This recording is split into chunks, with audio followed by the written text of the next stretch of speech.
Elliott Murphy says he discovered a kindred spirit in Bruce Springsteen. I'm John Beaudin from Rock History Music.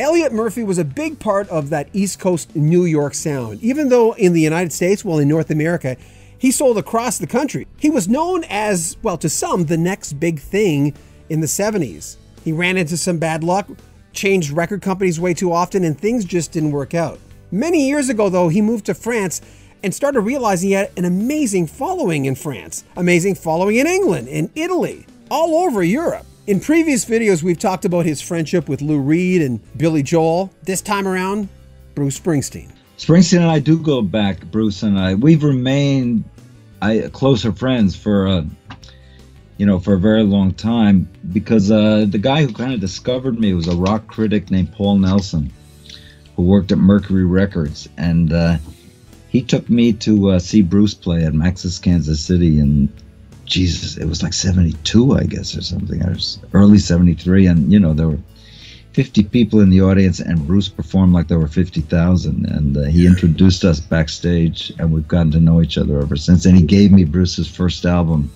Greetings from Asbury Park, which was one of the albums I was listening to a lot when I recorded Aqua Show. And I just felt, wow, although the style of his first album was, because his first album was pretty jazzy. Mm-hmm. Kind of somewhere between jazzy and Van Morrison, the way he was singing. But in some sense, I said, wow, I've discovered a kindred spirit here, certainly lyrically. So we've known each other for a very long time, where me, Billy, and Bruce are all the same age. We're the class of 49. We're all born in 1949. And he's brought me on stage so many times in Europe. And last time he brought me and my son on stage to play Born to Run in front of 80,000 people at the Stade de France, which is a huge stadium in Paris. He's a very, what can I say about Bruce? He's such a generous, I think he is, when you consider the fact that he is Bruce Springsteen, he's as normal as you can be and still be that icon at the same time. As we've talked about in this series, there's a great documentary called The Second Act of Elliott Murphy. You can stream it or download it, links in the description of this video. I asked Elliott how this all happened. If anyone is interested in seeing that film, we've been discussing The Second Act of Elliott Murphy. In Europe, it's available on DVD, but it's in a PAL system, which you don't have in America. You have the NTSC system there, but it is available on Amazon as a download, streaming. How did that whole process for a documentary start? Did someone come to you? Did you want it done? How did it? The Second Act of Elliott Murphy began with a Spanish director, Jorge Arianes, who had done a film before, and he contacted me. He wanted to use my song Summer House in the film. And I re-recorded it and did some music for his film. And he was a fan, really, of mine. Playing for the fans, as I said before, is really the key. And then at some point he said to me, I've decided what my next project is going to be. It's going to be a documentary of you. And I thought he was, out of his mind. And he started kind of following us around with one camera. Then it got bigger, and he got a crew, found a producer, and we finished the movie. He finished the movie.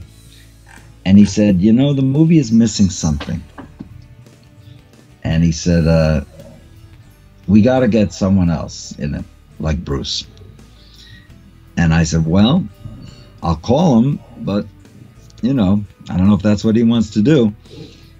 And I remember I called Bruce, and he was in the car. He was with Patty Schiaffa. And I said, Bruce, listen, they're making this movie about me, and if you got a little time. And he just said, okay, I'll do it. I didn't even have to finish the sentence. I said, well, we can send you some clips. You'll see. No, that's okay. Just have him call, and I'll do it. And that's the kind of guy he is. And then I found a photo of myself and Billy Joel and Dr. John from the 70s.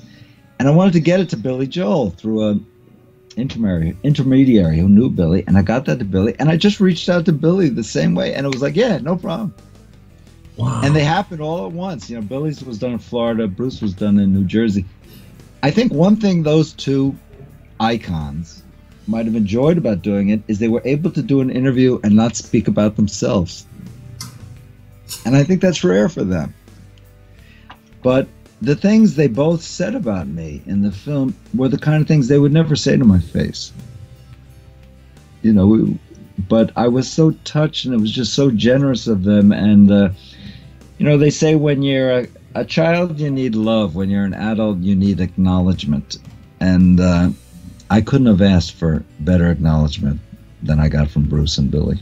For more information on Elliott Murphy, go to elliottmurphy.com. Make sure you subscribe to our channel, share our videos, and comment on them as well. We appreciate that. I'm John Beaudin from Rock History Music.